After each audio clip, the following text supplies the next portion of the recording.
I did a DNA test for fun. My 5-year-old son isn't mine. Before we dive into this absolutely heartbreaking story that will make you question whether you should ever trust those fun DNA tests that everyone's doing these days, make sure you hit that subscribe button and give this video a thumbs up right now. This is the kind of story that every parent needs to hear because it shows how something as innocent as wanting to learn about your family heritage can reveal secrets so devastating that they will destroy everything you thought you knew about your family. Trust me, what I discovered when those DNA results came back was so unexpected and crushing that it didn't just change my understanding of my son. It made me realize my entire life had been built on a lie. They say that knowledge is power, but sometimes knowledge can be the most destructive force in your life. We live in an age where genetic testing has become as common as ordering takeout. You spit in a tube, mail it off, and a few weeks later you get a detailed breakdown of your ancestry, health risks, and genetic connections. Most people do these tests to learn about their heritage or find distant relatives they never knew existed. But what happens when a simple DNA test reveals that the child you've been raising, loving, and sacrificing for isn't actually yours? What happens when science destroys the foundation of everything you believed about your family? My name is Chris, and until 6 weeks ago, I thought I was the proud father of a beautiful,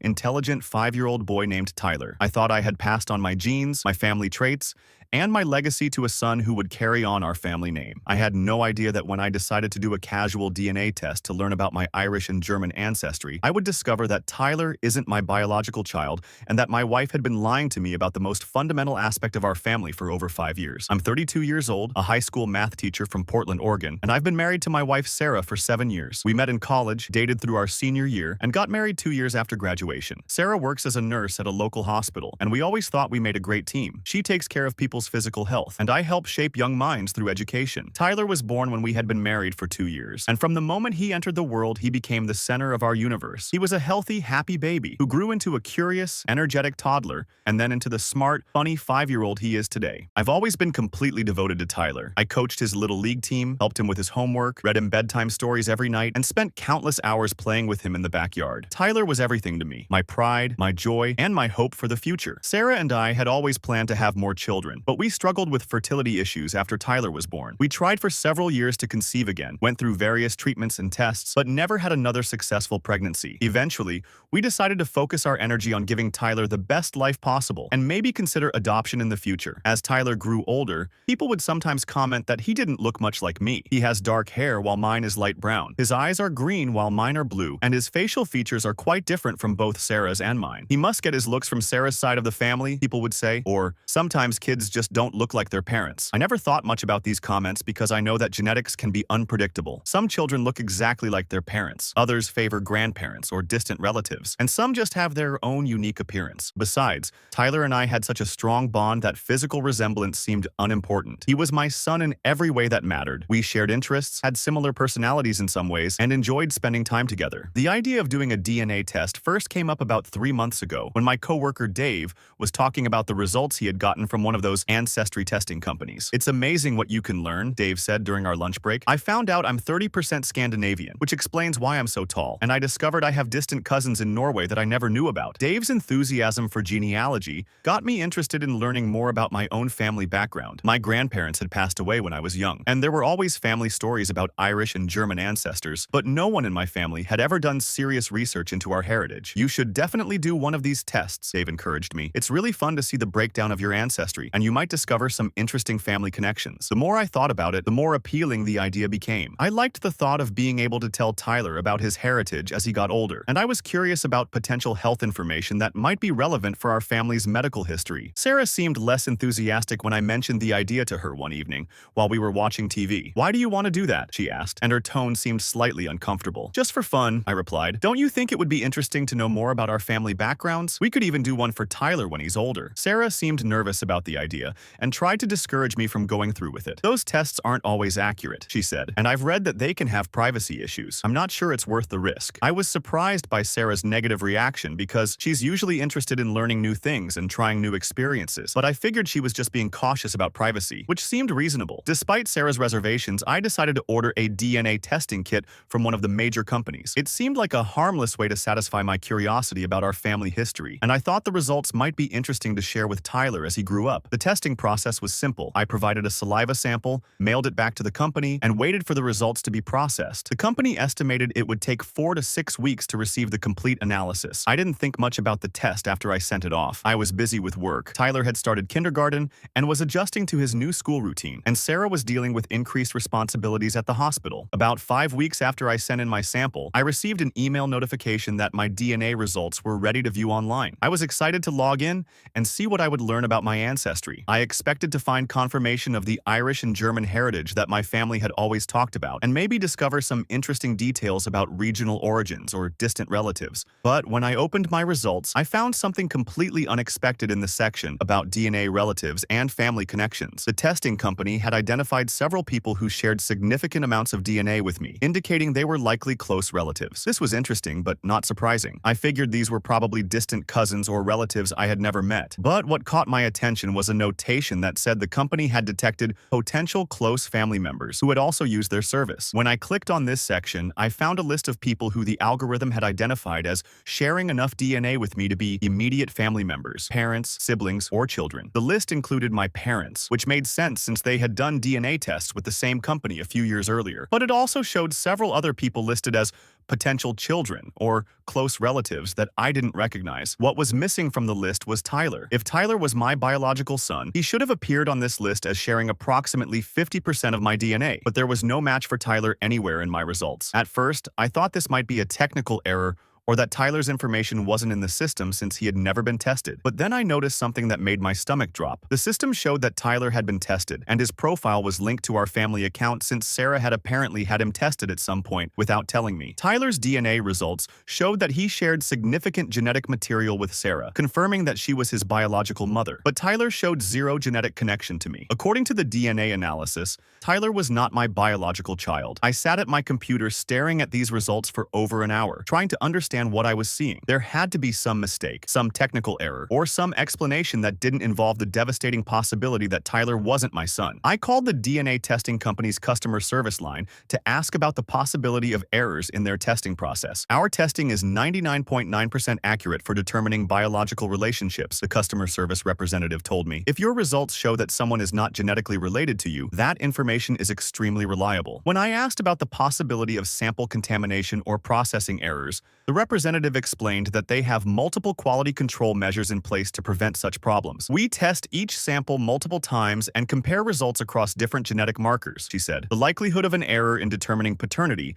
is essentially zero. I hung up the phone feeling numb and confused. The scientific evidence was clear, but it contradicted everything I believed about my family. That evening, I waited until Tyler was asleep before approaching Sarah about what I had discovered. "Sarah," I said, trying to keep my voice calm, "I got my DNA test results today, and there's something we need to talk about." Sarah immediately looked nervous, and her reaction made me realize that she already knew what I was about to say. "The results show that Tyler isn't my biological son," I continued, "but they also show that Tyler has been tested, which means you knew about this already." Sarah's face went completely white, and she started to cry. "Chris, I can explain," she said, but her voice was shaking and she seemed panicked rather than surprised. "Explain what?" I asked. "Explain how the child I've been raising for 5 years isn't mine. Explain how you had him tested without telling me. Explain how you've been lying to me about this for Tyler's entire life." Sarah broke down completely and admitted that she had known Tyler wasn't my biological child since before he was born. "I had an affair," she confessed through her tears. "It was only a few times, and it happened right around the time Tyler was conceived. When I found out I was pregnant, I wasn't sure who the father was." Sarah explained that she had hoped Tyler was mine,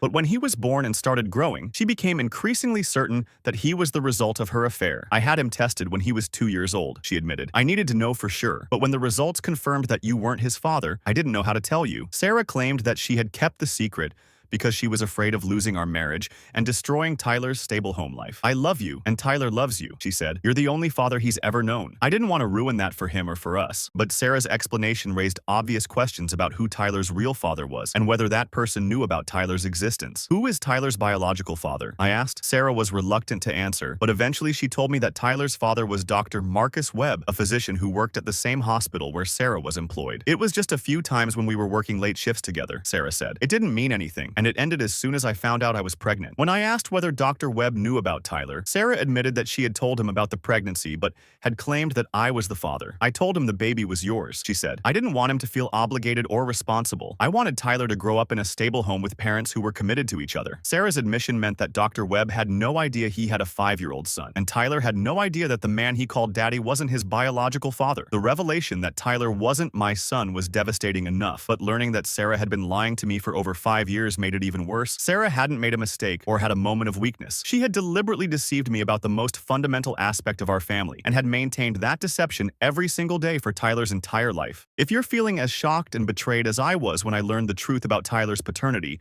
you need to hit that subscribe button right now, because this story gets even more complicated when I had to decide what to do with this information. The choices I faced about whether to tell Tyler the truth, whether to contact his biological father, and whether to save my marriage will make you realize that sometimes the truth creates more problems than it solves. Ring that notification bell because you won't believe how this family secret affected everyone involved. Over the next few days, I struggled with what to do with the information I had learned about Tyler's paternity. On one hand, Tyler was still the same wonderful child he had always been. Nothing about his personality, his intelligence, or his loving nature had changed. He was still the little boy who ran to me when he got hurt, who wanted me to read him bedtime stories, and who called me daddy with Daddy. I also felt betrayed by Sarah in a way that went beyond a typical affair. She hadn't just been unfaithful, she had allowed me to fall in love with and bond with a child while knowing that child wasn't mine, and she had maintained that deception for over 5 years. The most difficult part was that Tyler was completely innocent in all of this. He had done nothing wrong, and he deserved to have a stable, loving home regardless of who his biological father was. But I also couldn't ignore the fact that Tyler had a biological father who didn't know he existed, and that this man might want to be part of Tyler's life if he knew the truth. After several sleepless nights, I decided that I needed to learn more about Dr. Marcus Webb before making any decisions about what to do next. I did some research and discovered that Dr. Webb was a cardiologist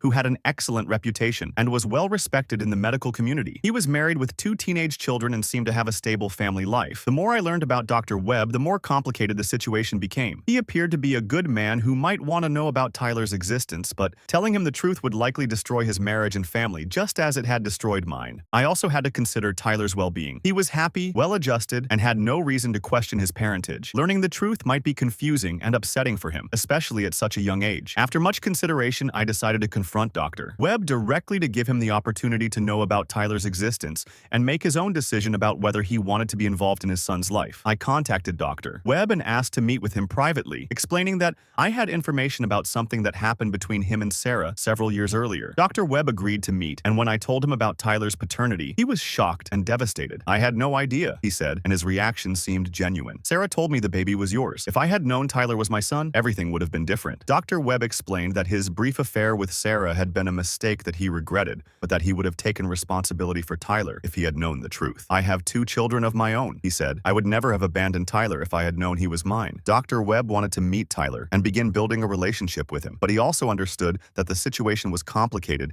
and needed to be handled carefully. We agreed that any decisions about Tyler's future needed to prioritize his emotional well-being and stability above all other considerations. Sarah was devastated when she learned that I had contacted Dr. Webb and told him the truth about Tyler's paternity. "You had no right to do that," she said angrily. "This is going to destroy multiple families and hurt Tyler more than anyone, son, and that Tyler deserved to know who his real father was, even if that information was difficult to process." The situation became even more complicated when Dr. Webb's wife learned about the affair and Tyler's existence. Their marriage was immediately thrown into crisis, and Dr. Webb had to deal with the consequences of his actions from years earlier. As for Tyler, we decided to wait until he was older before telling him the complete truth about his paternity. For now, he knows that Dr. Webb is a special friend who wants to spend time with him, but he doesn't understand the full nature of their relationship. Sarah and I ultimately decided to separate and pursue divorce. The level of deception she had maintained for over 5 years made it impossible for me to trust her again, and the revelation about Tyler's paternity had fundamentally changed our family dynamic. The most difficult part of the divorce was working out custody arrangements for Tyler. Legally,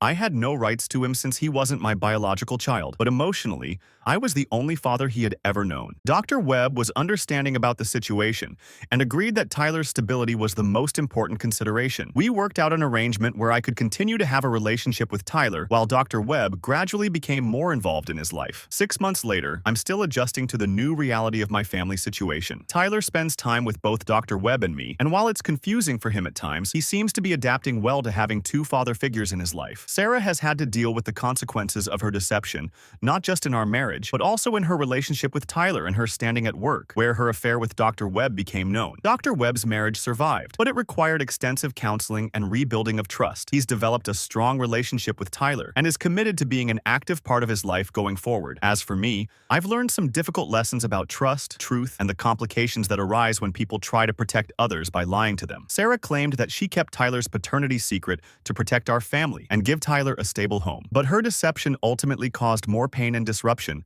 than the truth would have caused if she had been honest from the beginning. Tyler deserved to know his biological father from the start, Dr. Webb deserved to know about his son's existence, and I deserve to make informed decisions about my family relationship based on accurate information. The DNA test that I did for fun revealed a truth that was difficult to accept, but it also allowed Tyler to develop a relationship with his biological father and gave me the opportunity to make decisions about my life based on reality rather than lies. Sometimes people ask me if I regret doing the DNA test since it led to the destruction of my marriage and the disruption of Tyler's family life. The answer is no. Living a lie is never sustainable in the long term, and Tyler's true parentage would have been discovered eventually through medical testing, family resemblance becoming more obvious as he aged, or other genetic testing in the future. It was better for everyone involved to learn the truth when Tyler was young enough to adapt to the changing family situation rather than discovering it when he was older, and the deception would have been even more damaging. I still love Tyler as much as I ever did, and I always will. Biology doesn't determine the love between a parent and child, and the 5 years I spent as Tyler's father were real and meaningful regardless of our genetic connection. But I also learned that relationships must be built on honesty and trust to be sustainable. Sarah's decision to lie to me about Tyler's parentage wasn't just about hiding an affair, it was about allowing me to make major life decisions based on false information. When someone is willing to lie to you about something as fundamental as the paternity of a child,